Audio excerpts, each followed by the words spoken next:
Please welcome for the first time at the Yums the Word show, Uncle Frank Gauthier.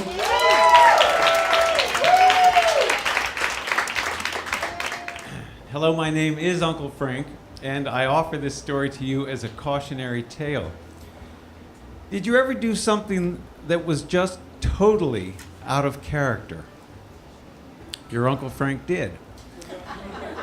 It was 1982. I had spent a year in drama school in London, and I was now in New York and wanted to take the town by the tail. Reality set in, and I started to do temp work.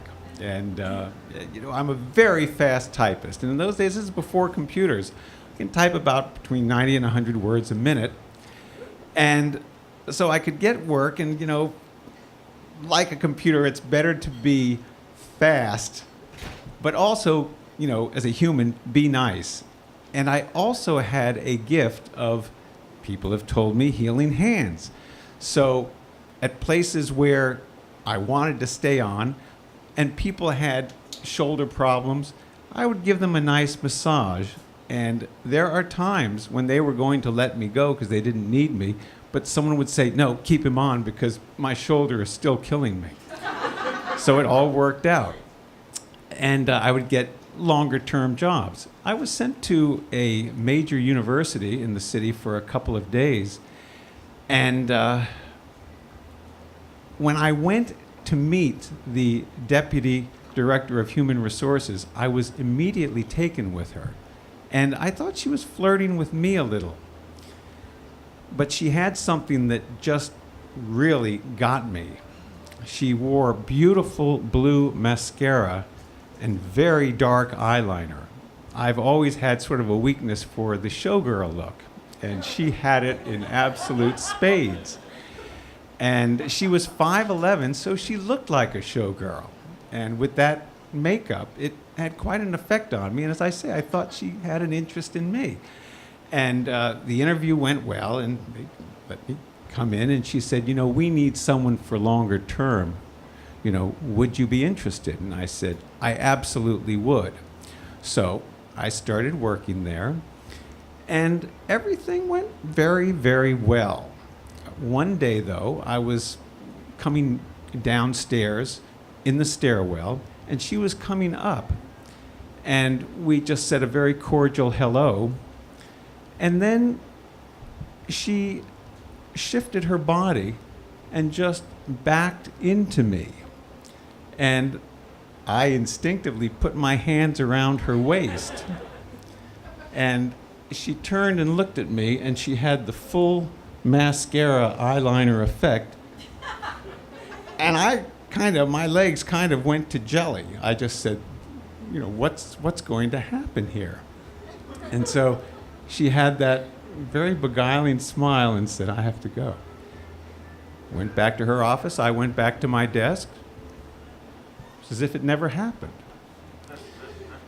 Several months later, I got a call late in the afternoon. She said, Frank, I want you to come down a little bit after 5. There's something I need to talk to you about. And so I said, okay, I did. Went down there. It was after 5. Her office had cleared out. And she was sitting at her desk. And once again, that startling, beautiful, light blue mascara and the eyeliner. Now, I've been to Las Vegas with my wife, and I have a theory that they let the showgirls after the show walk through the casino and then sort of flirt with middle-aged men. I mean, isn't that perfectly ridiculous? And, I noticed it happened there. I want to tell you, that show was very good. It was the Riviera. And, these things happen. Well, in any event, she was sitting at her desk, and I said, she was awfully nice a couple of months ago. I'm going to just maybe work my healing hands. Maybe she has shoulder problems. So I started doing it, and she just relaxed and just sat there and didn't say a word. And then that's when it happened. As we say down south, I think the devil had me by my shirt tail. And I took my left hand and licked it, took my right hand and licked it, and then reached down into her blouse, and perhaps most delicately, as I can put it, had a very intimate time with her breasts. And she didn't resist. In fact, she just relaxed. And then, all of a sudden, she stood up, whirled around, and I can only describe it. I've never seen a tornado. I've never been in a hurricane. But she spun around and she said, "You fucking son of a bitch! You motherfucking cucker! Don't you ever do something like that to me!" Unless you're willing to back it up.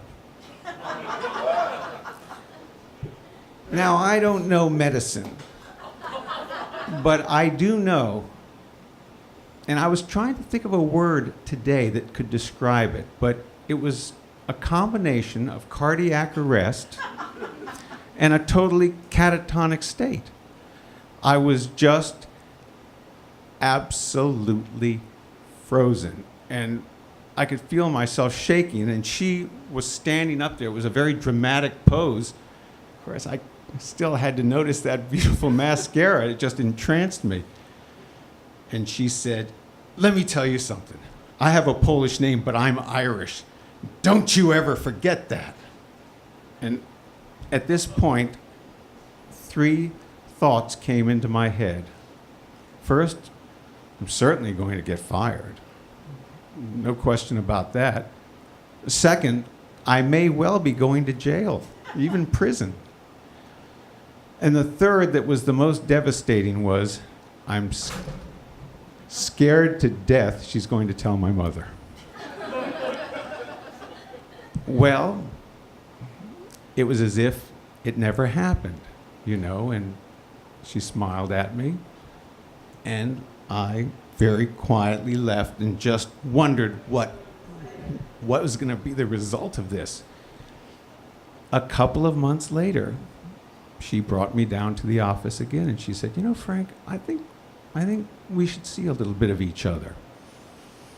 And she started coming to my apartment with some regularity, and it was just so wonderful with her beautiful eyes and the makeup. And it was odd because she could not have an orgasm unless she was in what would today be called the cowgirl position. And I would have to hold her breasts and squeeze them. This was the only way that it could happen. So I would do it, and she would repeat over and over, "It feels strong, it feels strong, it feels strong." And that would be the end of it, and away we'd go. Well, maybe a month or so later, people in the office were sort of getting an idea of something, and one of the secretaries, after this, I'll call her Carol, after Carol had walked through, she said, "Frank, how's your girlfriend?" And I went, "Oh," I said, "That's ridiculous. Who knows if I'd been seen or what." Linda brought me down, Carol, Linda, well, I've said it, brought me down and said, "Frank, it's time for you to learn word processing because you're an actor, and you have to learn word processing if you're an actor." And she had a tutor teach me word processing, the IBM 5520, which was the new system. She said, "Because you're going to have to be leaving here and get acting jobs, and you're going to need this." So I learned it, and after a few weeks, she said, "You know, Frank, I think it's just about time for you to be leaving." So as we used to say in the 60s, I split. Thank you. Comes the world.